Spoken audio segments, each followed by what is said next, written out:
8-letter Spanish word for hot. Hot, hot, hot. Caliente. Mr. White? What? I told you never to interrupt me while I'm doing my crossword puzzles. But I think this is important. Sara Shilovitz? Legal fashionista? Tina! We're going to Miami. Oy vey. Where the legal journey all began.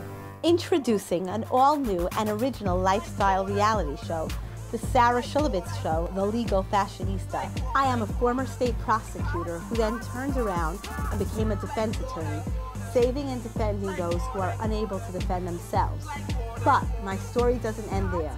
I am knowledgeable in all aspects of the law, but fashion is my passion. Join me as I interview special guests, including celebrities, entertainers, attorneys, and everyday people. Get the scoop on what to wear in and out of the courtroom and where to find Miami's best kosher restaurants.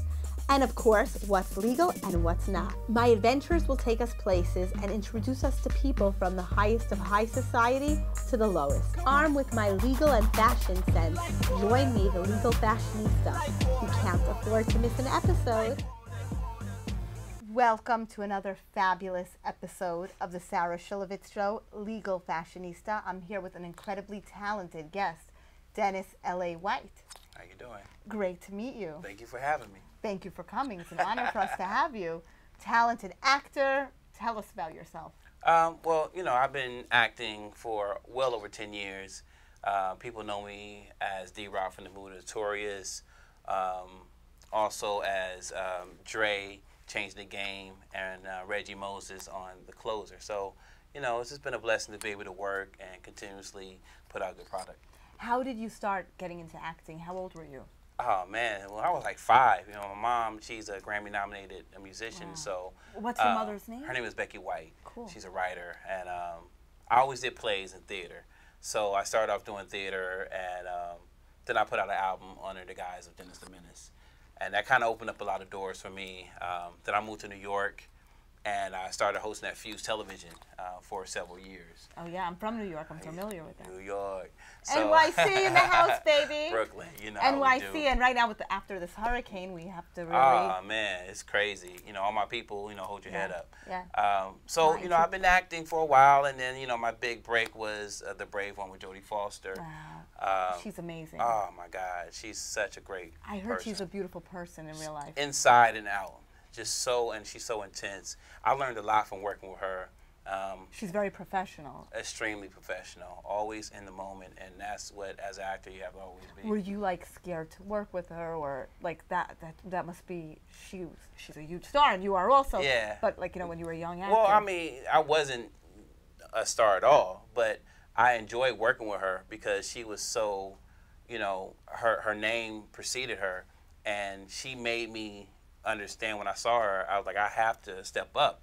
You know, still sharp and still. So I had to make sure that I was viable on this thing. Wow. And then what? And then how did that set? Was it fun? Did you enjoy it? We had a great time. I mean, she killed me in the movie, but she was. You died in the movie. I died in the movie. Okay, but you're still alive. I'm still alive. Good.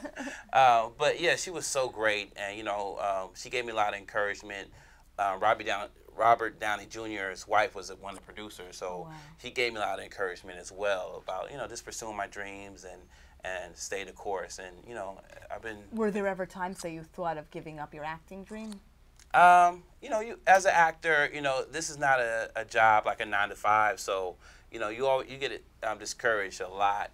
But I know this is what I'm supposed to do. There's no plan B. And it's your gift. Yeah, it's my gift. So, you know, I've been teaching as well lately. It's called actlikeyouknow.org. But I've been teaching all over the country, you know, giving young actors and aspiring actors information and the tools necessary to succeed in the game. And then what other projects were you involved in? Well, you know, people know me from doing Miracles Boys on Nickelodeon with Spike Lee. And recently, Dysfunctional Friends, which is slated to be on BET soon. Awesome. Yeah, that's a great ensemble cast. And then also Change the Game with Tony Todd, Irma P. Hall, Sean Riggs. And I got a new film that's coming out. I can't really tell the name of it, but it's with Ving Rhames and DMX, and we're shooting real soon. And that was all because of Tara Thomas casting. Wow. Like she hooked me up. Tara Thomas is amazing. She's and great. And we are going to return right after this commercial break and hear more about your movies and what you're involved in. Definitely. So, I'm kind of new here, but I've noticed a trend.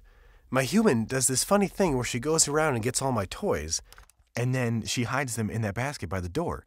You know, but it's always the same basket, and it's always in the same place. And then she acts so surprised when I find them, but, you know, she's putting them in the same basket. Again.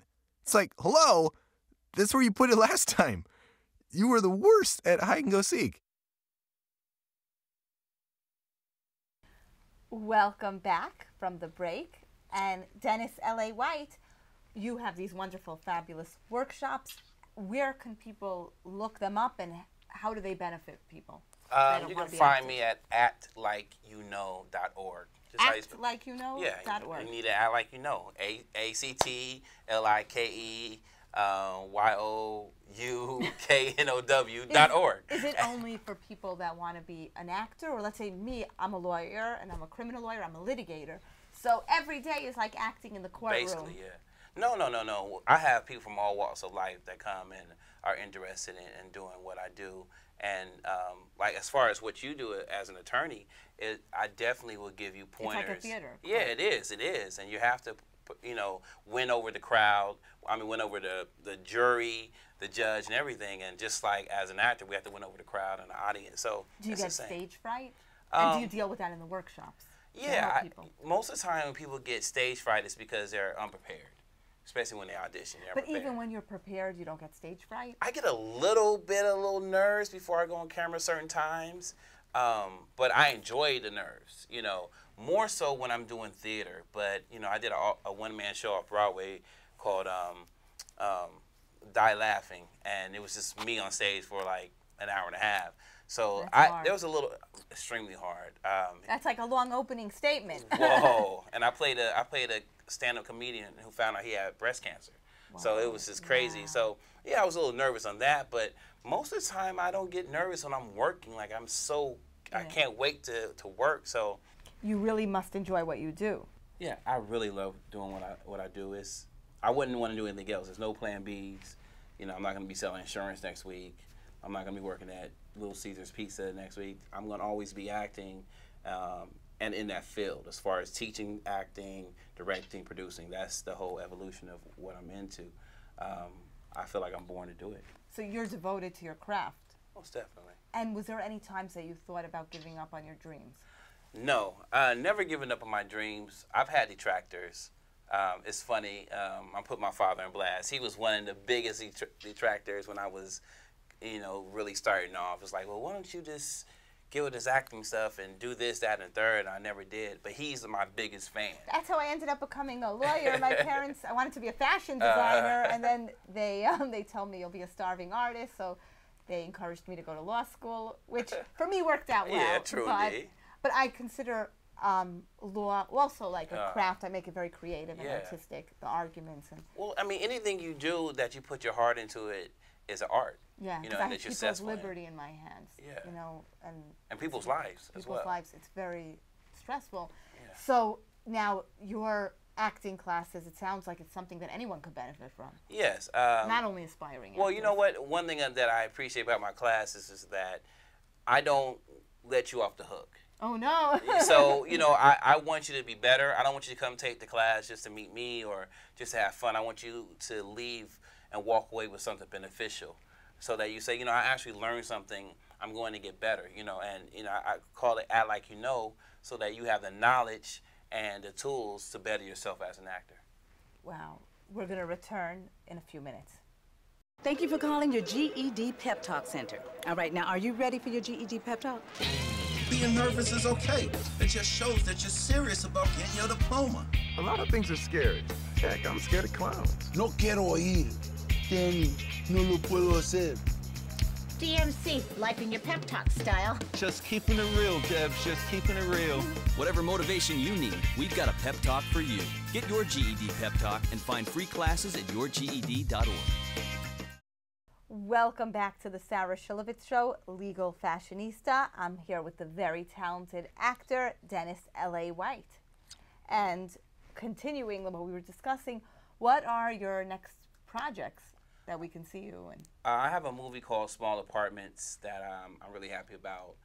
Billy Crystal, Rosie Perez, Johnny Knoxville. It's a lot of big names, and it's a comedy. And so that should be out at the top of the year. You're working on it now, or we wrapped it already, so we finished that. It should be out at the top of the year. And I just shot a movie called Monica. It's kind of based off a true story about strippers and everything. Oh, wow. It's really cool, though. It's a really good project. So I have a couple films coming out, and still Changing the Game is really doing really well on DVD and a Redbox. You know, they say that's the #3 best African-American film this year. I'm going to check it out. Yeah, so Changing the Game, check it out. It's a great, great film. It's a nice twist to it. So, you know, I've been, I don't say lucky, I've been blessed to have projects and stay working. And that's what it's all about. Yeah. And I have a new project I'm starting next month called Envy or Greed. And me and Rockman Dunbar, we play brothers. And it's a lot of twists in there. So I'm working. Very exciting. Yeah. So now, you know the show's about fashion, so you're not going to escape. You're very fashionable. Now, tell us about your fashion. What are your favorite designers for men? My favorite designers, I would have to say John Varvatos. I love his style. He's so cool with it, you know, as far as dressing down, dressing up. I go to a lot of different situations and different events, so sometimes you might see me in a three-piece suit, you know, with a bow tie, or then you might see me in jeans and Tim boots, you know.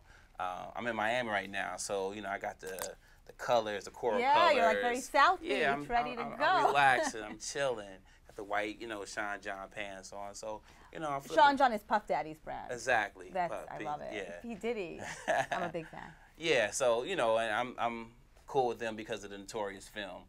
So I rock a lot of Sean John, and I rock Sabbath. Sabbath is a new... oh, I don't know about that brand. See, I'm about to put you on. They have for women also? Yeah, they do have some women clothes. Oh, wow, they got to send me some stuff. They got to send me. But they're a new company. They're out of Japan. I thought I know everything that's up and coming. See, and oh, my gosh. They had a great fashion show in Fashion Week in New York a couple weeks ago, about a month or so ago. But Sabbath, you know, their clothes are really cool. They're right on cutting edge, so I rock a lot of Sabbath. That's awesome. Yeah. And what's your favorite designer for women's fashion? Lingerie, whatever lingerie I love it. So you would say Victoria's Secret. Victoria's Secrets. It could be like off the rack so in Walmart. Like, it don't even matter. Men don't care about Prada. I don't care about Prada. It could be Nada. It could be Gucci. I don't care. Would you say women dress for other women then? Because we're so into like our suits and clothes. You answer your own shoes. question. Of course.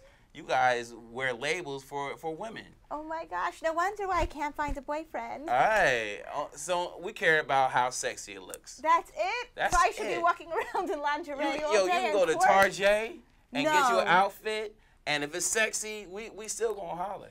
Oh my gosh, so I've been wasting money for nothing. You've been wasting money for nothing. This is just so interesting. See, you need to get you a little, you know, young guy, you can spend money on him, and then you'll be good. No, I want... a young guy? I don't know, maybe I need an old guy. You gotta find me someone. Yeah. Oh, wow. Maybe you'll meet someone in the industry to introduce them. Yeah, I got you. And hook me up. Hook me up. Yeah, and especially if you meet another, like a Jewish guy who's like fashionable, who's cool, or just, you know. I don't know if that goes a Jewish guy and fashionable. I mean, it could. I know they're not as fashionable as you. You know. I got a little slave going on. Yeah, wow. And we're excited to hearing back from you about great things and great projects. And hopefully you'll come back on the show. Oh, anytime you want me, I'll be there. Oh, we love it. Excellent. And is there a Twitter page or a Facebook or a fan page? You can find me on Facebook, Twitter, Instagram, and it's easy. Dennis L.A. White. Dennis L.A. White, thank you so much for being here. Enjoy the rest of your trip to Miami. And viewers, stay tuned for next week's fabulous episode of Legal Fashionista. So I'm legal now, right? You might be illegal. I'm not. I don't know, but you have my business card if you get arrested in Miami while you're partying. Well, I hope I never have to make that call. You never know. Again, that'll be the next episode. So anyhow, thank you for being here, Thank you for having and you me. are amazing.